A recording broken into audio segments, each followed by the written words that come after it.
I've got a new wife and a kid on the way." I was speechless at Kevin's announcement. Then, the woman next to Kevin said with a laugh, "I'm already 7 months pregnant. So, divorce him and get out before the baby is born." The woman made a shooing gesture. Naturally, I got angry. Rejecting here would only make me feel miserable. Just when I thought, might as well. Tyler chimed in. "Divorce? That's not going to happen." "Huh? Why not?" I was surprised by Tyler's words, not the woman in front of me. Without a moment's delay, Tyler turned to me. He then whispered a certain truth in my ear. "Ah, so that's what it is." If that's the case, I can understand why Tyler would say that. But if what Tyler says is true, then there's no need for me to agree to a divorce right here. Taking my time to respond would make both the woman and Kevin suffer more. They cheated and even made a child, so a little revenge is justified, right? While I laughed inside, I bit my lip and looked at Kevin and his company with a serious face. "My name is Nancy. I work for a company that sells health food products. My role is in the call center operations, where I serve as an operator. Even though I have to deal with complaints, the pay is on the lower side. It's the kind of job where stress accumulates more easily than savings. However, my husband, Kevin, who works in a trading company, earns a decent amount. That's how we're managing to get by. If I were alone, I might have quit a long time ago. I've turned 44, and my son, Tyler, is in high school. Tyler, looking ahead to college, is still going to cost a lot of money. Despite these challenging times, Kevin has been assigned to work alone out of town. But, once he completes this 1-year assignment, his promotion is guaranteed. Moreover, during his assignment, Kevin will be living in an apartment rented by the company. Since I live in the house that Kevin built a few years ago, the only increase in expenses will be Kevin's living costs. It's just a year of endurance, and I have to focus on saving. If we work hard now, a better future surely awaits. That's how I lightly thought about it. Of course, I miss Kevin when he's not here. But I'm not at an age to say such things anymore. Besides, before marrying Kevin, it was common for us not to see each other for days. Our meeting was through a friend's introduction. Both of our friends got married, and it happened at their wedding. Both of our friends got married, and it was at their wedding where we were introduced to each other. That's how we started dating. But even from the beginning of our relationship, Kevin often had to leave home for business trips. "Can we go on a date this week, right?" "Sorry, I've been asked to go on a sudden business trip." "What? Another business trip?" Kevin would soothe me as I pouted in disappointment. This became a repeated occurrence. Kevin worked for a trading company and had clients all over the country. During the busy seasons, they were short-handed. I heard this explanation several times. That's why, back then, I resigned myself to the situation. "Then, let's go on a date when you come back." I really feel bad. "I'll make it up to you, I promise." "And, could I ask you to look after the house again?" "You're still not good with household chores, Kevin." While Kevin was away on business trips, it became my job to take care of the household chores he had accumulated. This became so routine that I got a spare key shortly after we started dating. But I was overjoyed by it. The spare key was a sign of trust and a symbol of our relationship as a couple. However, we ended up getting married while still in this kind of relationship. Because of that, Kevin dumped all the household chores on me. He showed no signs of helping on his days off. Even after our son, Tyler, was born, nothing changed. I tried to at least get him involved in parenting. But he refused, saying he was too tired from work. I was disappointed, but he was serious about his job. He did contribute financially to the household. When I talked to my friends about it, they said that most husbands are like that. I wonder if it's wrong for me to want my husband to help with the housework. Nowadays, it's natural to say that husbands should help with household chores. But back then, that wasn't the norm. Men worked outside, and women took care of the home. It was a world where such excuses were still acceptable. So, I ended up doing all the housework and parenting alone, as Kevin had asked. Talking like this might make it seem like my marriage was a failure. But I don't think that way. Because there were good things about getting married too. Especially, the fact that Kevin's business trips significantly decreased. One reason was that Kevin's boss was considerate. Another was that my colleague turned out to be the boss's wife. Apparently, after hearing my story, the boss's wife talked to him on my behalf. Because of that, Kevin's business trips really did decrease. However, Kevin seemed to be dissatisfied with this arrangement. It feels like I've been sidelined from work. They were just being considerate, right? That may be true, but it's not like I'm any help with the household chores, am I? Kevin frowned. I looked away slightly before answering. Wouldn't it be okay if you gradually learned to do some chores? But still. He didn't seem convinced. Reluctantly, I decided to wait and see. But no matter how much time passed, Kevin didn't start to help with the household chores. On the contrary, as he started spending more weekends at home, he took up golf on his own initiative. Why golf? Weren't you told by your boss to help out with the housework? Well, that's true, but my boss and clients play golf too. He started to twist logic, saying it was necessary for work advantages. If you're just going to play golf, I'll tell the boss's wife again. What? Are you going to snitch on me again? Because you won't help out. Shut up. Stop complaining. You can live because I'm working. Kevin raised his voice, and I was taken aback. He was so kind before we got married, but now that kindness is nowhere to be seen. Though, with just my income, it would be tough to get by. But even if it's the truth, there are things you should and shouldn't say. I had to make that clear to him. Thinking this, I took a somewhat forceful approach. I reduced Kevin's allowance from the next month. Why are you reducing my allowance? Why? We need to save for Tyler's education. And eventually, we want to build a house, right? But that doesn't mean you have to reduce my allowance. Kevin raised his voice. I frowned and countered. Then, help out a little with the household chores. That way, I can take on more work and earn a higher salary. What, that's? Kevin faltered. Eventually, he silently accepted it. Then, one day after a while, Kevin handed me a passbook. Here, I'm giving this to you. A bank account? Is this for saving up to build a house? Yeah. It's the money I've saved. I'm entrusting it to you, so can you give me my allowance back? Kevin said sulkily. I glanced at the bank account as I opened it. There was already about $20,000 saved. I was astonished. Really? You saved up this much? Of course. I want to take care of you and Tyler too. Thank you, Kevin.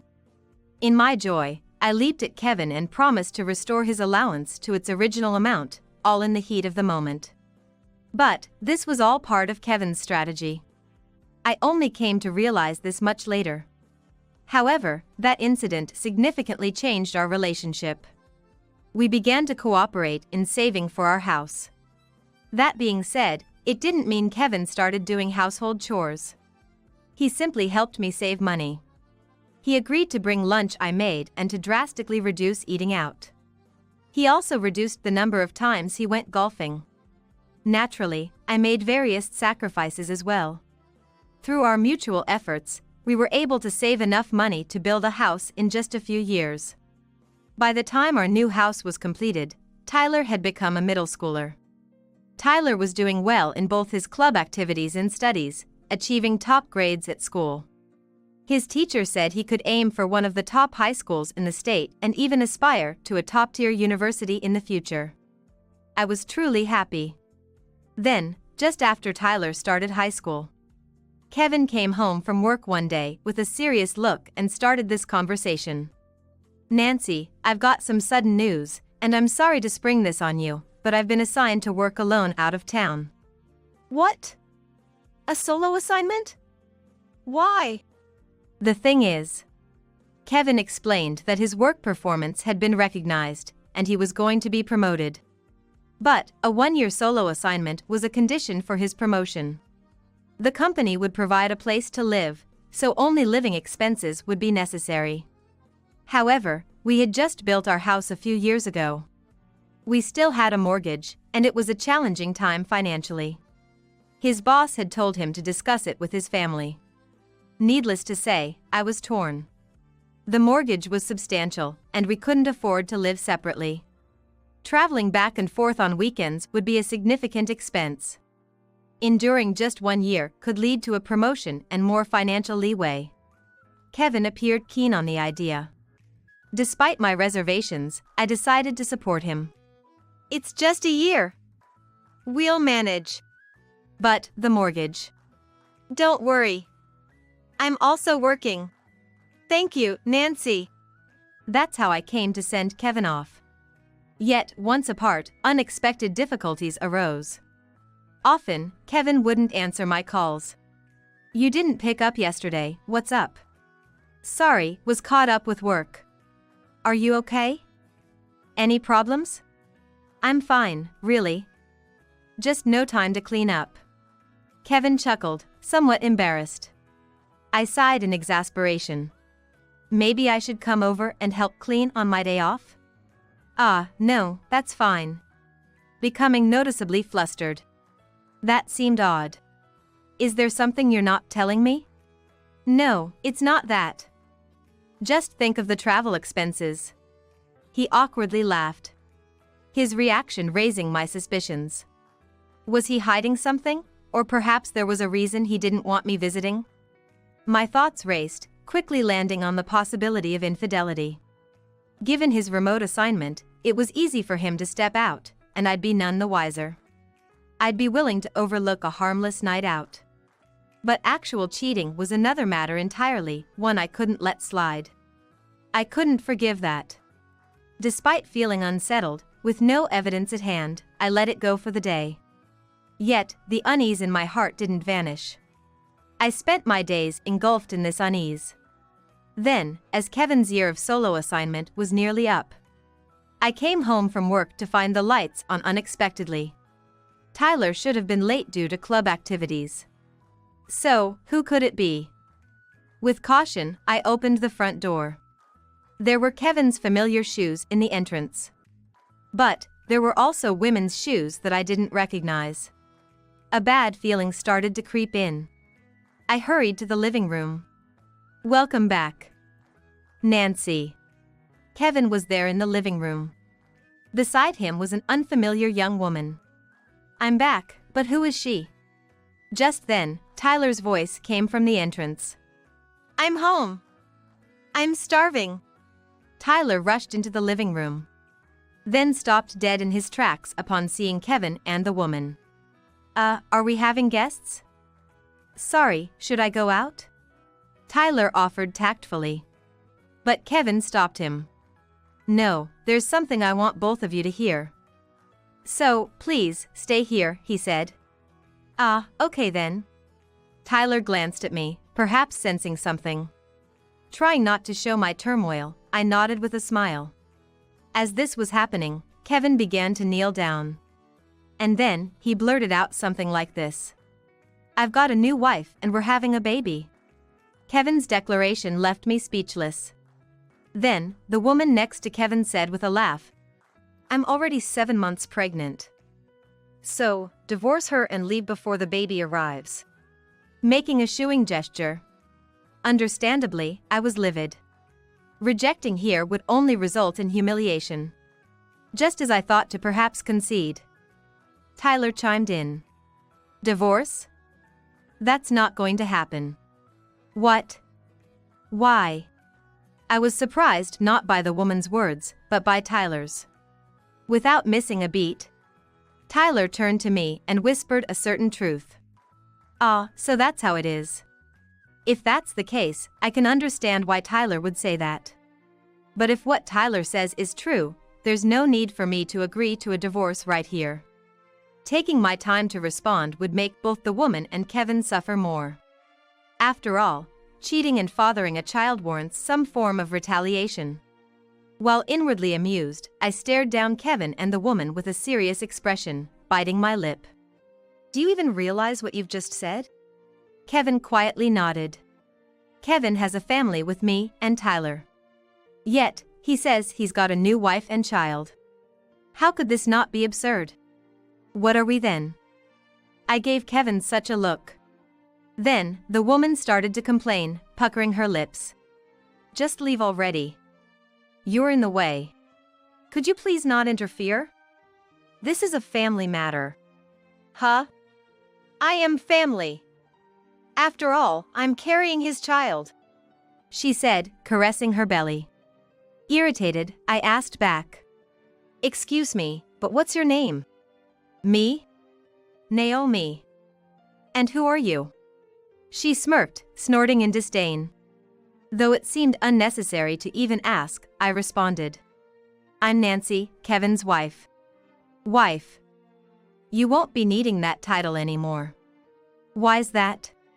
Because Kevin's leaving you for me. Naomi laughed heartily. Beside her, Kevin's face had turned pale.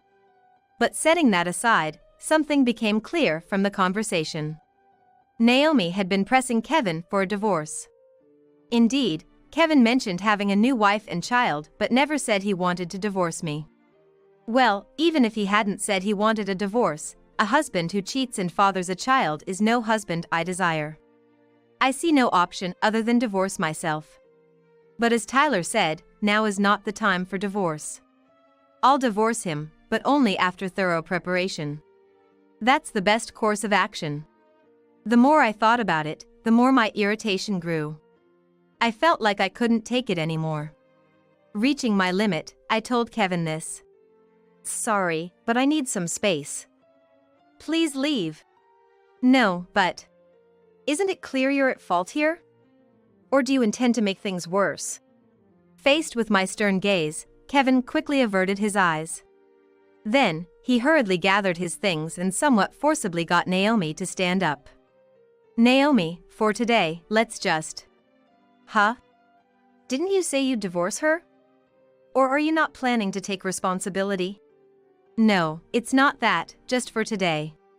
Kevin forcefully led Naomi to the entrance. He then bowed apologetically and left. Once they were gone, I collapsed in relief. Mom, are you okay? Yes, I'm fine. Despite my words, I felt downcast. Sensing my mood, Tyler took out his phone. Should I call Grandpa? Tell him Dad betrayed us. Betrayed is too strong a word. As I chastised him, Tyler scowled in dissatisfaction. Then, he pouted and said, But Dad borrowed money from Grandpa, saying it was for Mom. That's right, I remember now. Can you tell me that story again in detail? So, here's what happened. Tyler's story goes like this. It was when I had reduced Kevin's allowance. Kevin, trying to appease me and get his allowance back to the original amount, came up with the idea of building a house, something I had offhandedly mentioned. But we didn't have the savings for such an endeavor. In a bind, Kevin consulted with my father. Believing it was for my sake, my father lent Kevin the money. Thank you so much. I will definitely repay you. It's for Nancy, so don't worry about it. Just don't overdo it and pay back little by little. That was the conversation between them. However, my father had a concern. It was about Kevin's actions right after leaving my father's house. Apparently, Kevin made a phone call to someone as soon as he left. From his observations, my father speculated that the person Kevin was talking to was a woman. So, he thought it wise to set a precaution for just in case. And if anything happens, report to me, Grandpa told me. Since then, Kevin might have already been having an affair. This thought crossed my mind. Regardless, I understood what Tyler was trying to say. But I had my own plans. To carry out the revenge I had devised, I told Tyler. Sorry, but can you wait a bit before reporting? I have a plan. That's fine, but... Don't worry. I will definitely report back. With my words, Tyler reluctantly nodded. Thanks to that, I gained time to execute my revenge. The first thing I did was to stay put in the house. Naomi seemed eager to move in as soon as possible. So, I deliberately decided to stay in the house. As expected, Naomi called, clearly irritated. How long will you be staying there? Please, leave already. Why should I? This is my home. The house is registered under Kevin's name, not yours. Naomi raised her voice. Of course, I was recording this conversation, believing it would be useful in the divorce proceedings. However, Naomi showed no concern for such tactics, resorting to threats and unnecessarily raising her voice. Look, just leave already. You're no longer needed. I won't leave until we're divorced. I told you to get out before the baby is born. Naomi shouted louder. I let out a deliberate sigh. If that's all you've called about, I'm ending this call. But the conversation isn't over. Naomi started to say something, but I hung up the phone. Tired of the hassle, I immediately set her number to block. Perhaps frustrated by my response, Naomi took drastic action. The next day, as I left the house as usual, I noticed a strange smell wafting through the air. What's this smell? Like garbage. Covering my mouth with a handkerchief, I stepped outside the gate. And then, I was stunned. Garbage was scattered all over the front of my house. Passers-by were also wrinkling their noses in disgust. What is this? Even as I muttered, Naomi's face came to mind. So, she's resorting to force, huh? I clenched my fist and went back inside the house. I brought out the cleaning supplies and started tidying up immediately. If that's how it's going to be, I'll make my next move. Forced into unexpected chores before work, I was utterly infuriated. However, my next move would take time. While I was preparing, the garbage continued to be scattered. Even the walls of the house were vandalized with graffiti. Dealing with these issues became part of my daily routine. Meanwhile, my exhaustion was mounting. If this continued, it could affect my job. I was pushed to that point. Reluctantly, I decided to move out. I hate to say this over the phone, but Tyler and I are leaving that house. Really? Kevin's voice sounded almost cheerful. Needless to say, it irritated me even more. Huh? What's there to be happy about? I'm being harassed by someone, you know? Ah, right. I forgot about that. Regardless, make sure you settle things. Kevin feigned ignorance. Settle things, what do you mean? There's something you need to tell my father, isn't there? Come to my parents' house this Sunday. Okay. I said in a slightly lower voice, but Kevin ended the call without responding. Then, on Sunday, Kevin came to my parents' house alone, visibly tense, his face pale. As Kevin took a seat, my father began to speak. Kevin, it's been a while. It has. I apologize for not visiting sooner. So, Nancy tells me you've got a new wife and child on the way? My father inquired, prompting Kevin to look down. I had only shared the facts. And yet, looking down, he seems to be aware that he has done something wrong. Why don't you say something? Say something. When my father raised his voice, Kevin got down on his knees on the spot. I am truly sorry for what happened. It is all my fault. No need for excuses. Did you have an affair? Answer clearly. Yes. I am sorry. Kevin got down on his knees and rubbed his head on the floor. Kevin rubbed his head on the floor and got down on his knees. You said you would take good care of her, that's why I agreed to the marriage. I'm sorry. Shut up. Enough excuses. Let's just get the money back. Father put the IOU with Kevin's signature on it on the table. At that moment, Kevin was frightened. What's wrong? Isn't that what you promised? I'm sorry, but I don't have. Then you'll have to borrow money. There are plenty of places to borrow money, aren't there? Kevin's gaze swims at his father's words. According to my father, he lent Kevin 20 million yen. It is true that it is not an amount of money that can be prepared immediately. But it is the seed he sowed. He would have to come up with the money somehow. I watched the exchange with a grin on my face. If you can't come up with the money, sell the house. I can buy it for you. My father is a real estate professional who manages apartments. If he buys the house, he should have no trouble spending it. But Kevin would never sell the house. If he did, Naomi would not be silent. There's nothing he can do about it. I watched the situation with a smile on my face. In the end, Kevin promised to borrow money from his own parents and pay my father back. On the way home, I stopped Kevin, whose shoulders slumped. Then I handed him a document. It contains the proof of your affair. Check it just in case. Kevin was peeved when I said that. Suddenly his voice became hoarse. What the hell are you doing now? I'm going to ask for alimony. That's what this is about. If you don't confirm it, you'll say something like, I don't have any proof. I won't say it. I'm not going to tell you. Kevin throws down the document. I picked it up. Even if you don't say it, she's going to say it. Naomi has nothing to do with it. It's none of her business. I'm going to ask for alimony from that person too. Kevin was startled by my words. What is he surprised about?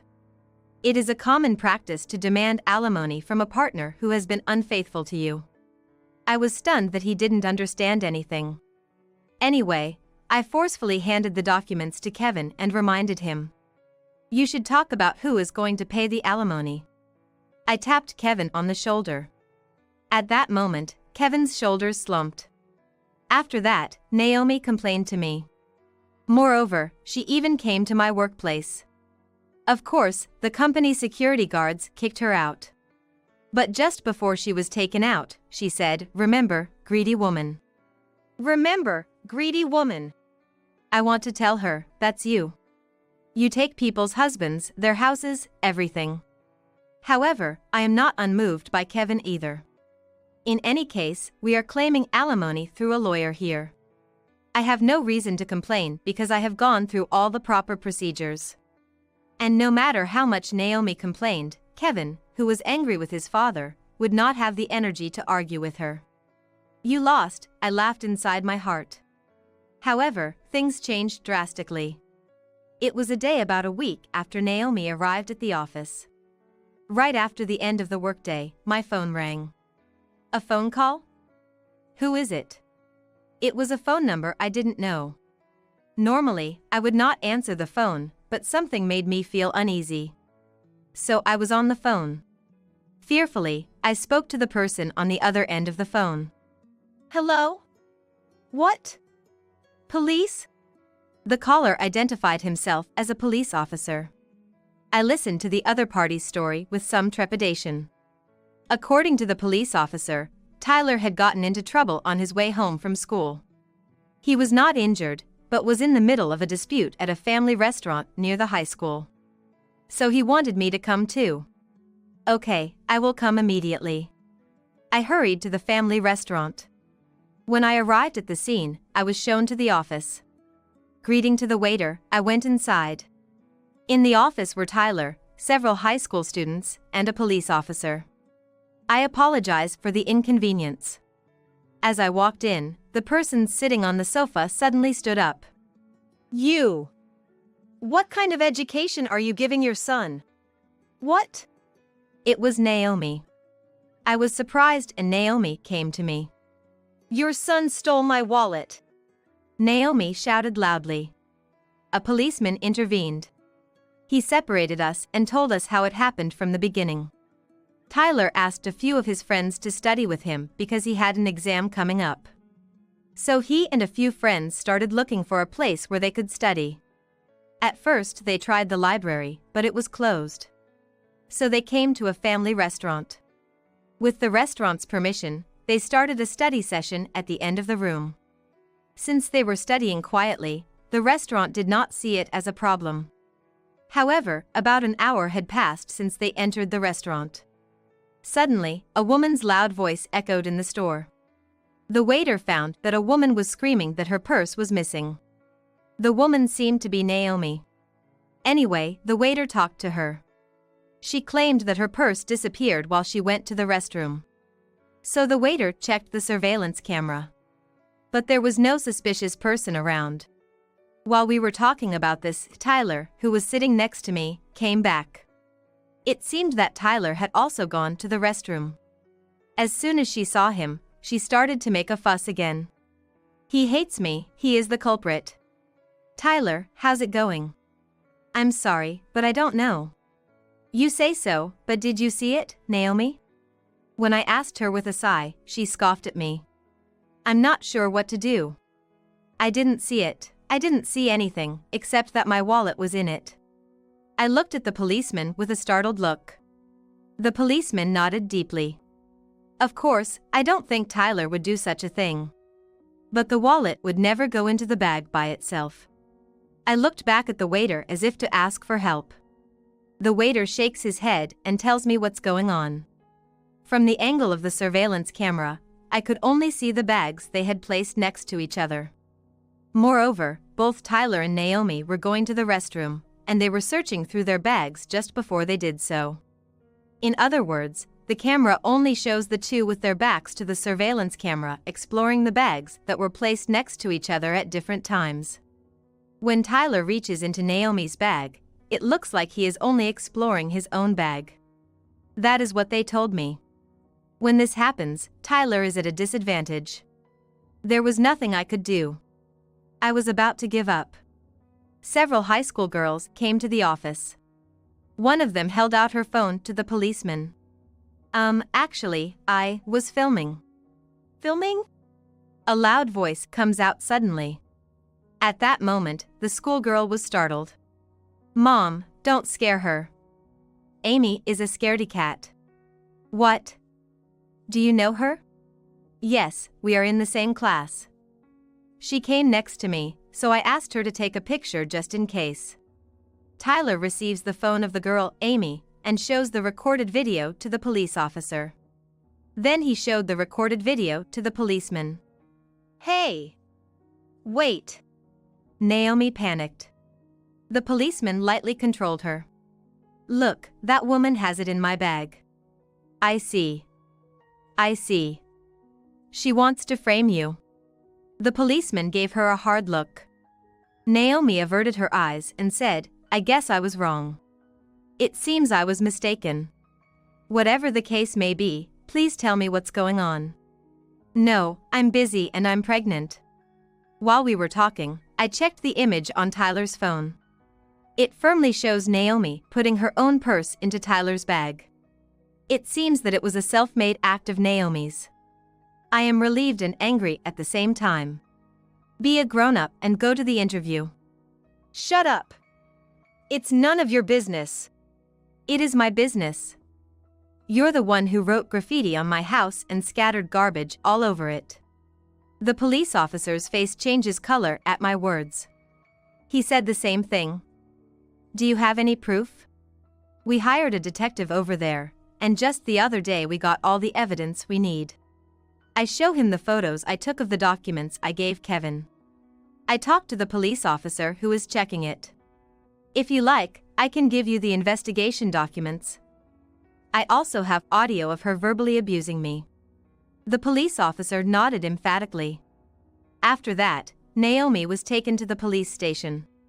I submitted the detective's investigation documents and recorded data. As a result, Naomi was arrested on suspicion of damage to property and other charges. She denied it, but I had no choice because of the evidence. She is now in the process of offering a settlement to my lawyer in order to reduce the sentence. Meanwhile, Kevin said that Naomi, who had been in and out of his house, has been caught, and his neighbors are making some noises. No wonder, since he had kicked me out and brought in Naomi, who had been captured. In the end, the story goes, Kevin couldn't stay home and went back to his parents' house. Well, just enough to pay off the debt from my parents that I used to repay my father. He must be angry with his strict parents right now. When I imagined that, I was blown away. By the way, I have a little bit of tension back in my life. Because of the incident at the family restaurant. Actually, Tyler introduced Amy to me shyly as his girlfriend. I was really happy because I had been thinking that way. Tyler had grown up well. I must grow up to be a good mother too. Of course, I can't say that I have recovered. But if I had been alone, I would still be depressed. I am so glad that Tyler was there for me. I will do my best today for Tyler. I spend my days thinking this strongly every time I see Tyler